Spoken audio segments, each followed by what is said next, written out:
Hello and welcome to Fireside History.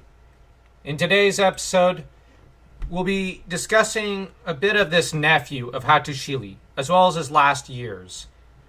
Now, anyone who's been listening to these videos thus far is probably well aware of some of the difficulties Hattusili had to face. And what's interesting is that, well, how do I put it? If you were expecting Hattusili to have had an easier time as he grew weaker and older, older and weaker, you have to guess again. Now, he had elevated his adoptive son and nephew to the title of co-king, but he soon found that the boy or the young man was not worthy of the position in his eyes. Now, he had tried to take this pupil of his and tried to encourage him to make peace with their enemies. But the youth, in Hattusili's words, was an abomination to the sight. He shed no tears. He was without compassion. He was cold and pitiless. So obviously he didn't want to make peace with some of his enemies and rivals. Where Hattusili was trying to restore peace and unity within his kingdom and rely upon a younger man to help him govern because he was getting older and weaker. And it seems that the influence of the king's sister outweighed that of the king over this young man. And we'll read from the Testament directly from the Testament. He gave no heed to the word of the king, but to the word of his mother, that serpent, he did give heed. His brothers and sisters constantly brought hostile words to him, and he listened to their words. He has shown no consideration for the will of the king. How then can he be well disposed towards Hattusha? His mother is a serpent, and it will come to pass that he will always give heed to the word of his mother, his brothers, and his sisters. And he will come forth to take revenge to the warriors, the dignitaries, and the servants, who are appointed as the king's people. He will swear, Behold, because of the king they will die, and it will come to pass that he will destroy them. He will cause much bloodshed and have no qualms. Now, it's interesting because Hattusili would not be blind to his own son's faults, but he was blind to this young man's faults for a long time.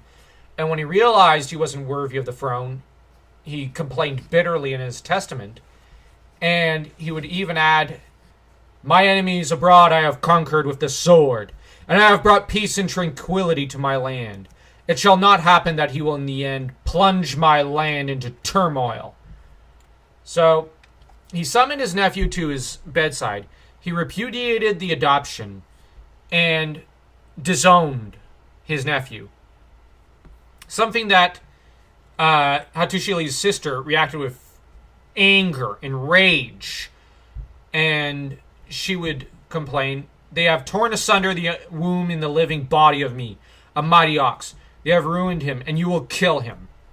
But there had been enough bloodshed, in the words of Bryce Trevor.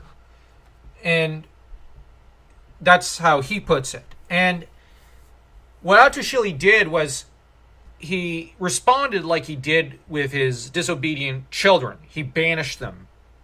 So he banished his sister, banished his nephew, and other nephews and nieces, and would, in the end, decide upon a new heir. An heir who came out of nowhere, you can say, much as Augustus would in the time of after Julius Caesar's death. This would be done all but on Hattusili's deathbed.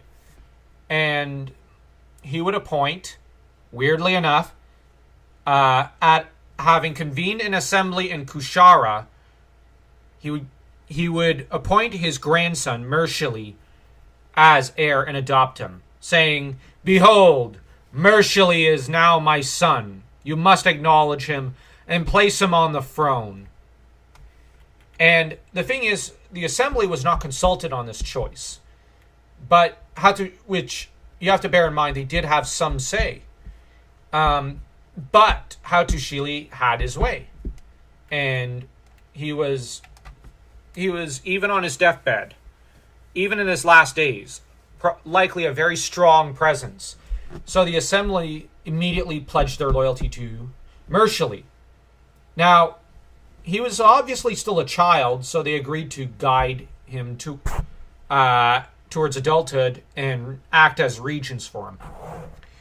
And Hattusili would tell them in his last testament, "When a state of war develops or a rebellion oppresses the land, you, my servants and my lords, must support my son. If you do take him to the field while he is still a youth, you must bring him back safe and sound. No one must say, the king will do in secret what he pleases, and I will justify his action whether it is right or not. Evil conduct must never be countenanced by you.